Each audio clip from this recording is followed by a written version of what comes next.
ముందే అర్థమైపోవాలని ఆలయానికి వచ్చింది.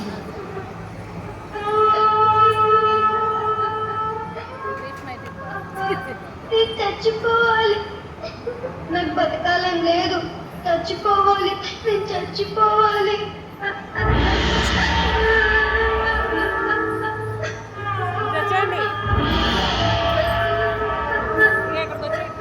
ఎందుకు బంగారు చనిపోవాలనుకుంటున్నావు? నాకు పుట్టుకతోనే కాళ్ళు చేతులు అవిటివైపోయాయి.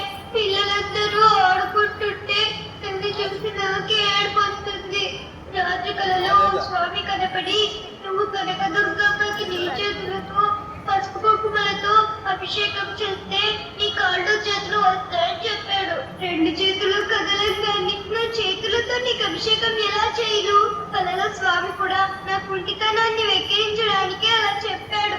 నీ ముందే చచ్చిపోతే వచ్చే జన్మలనైనా నీ అవిటితనం రాదని నీ పాదాల దగ్గర ప్రాణాలు వదిలేద్దామని వచ్చాను.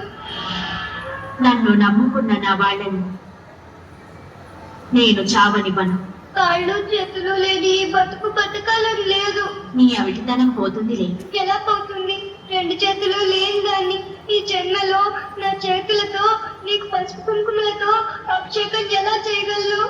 రెండు చేతులు కాదు, నా 8 చేతులు నీకు ఇస్తాను. లే, అభిషేకం చేయి. లే.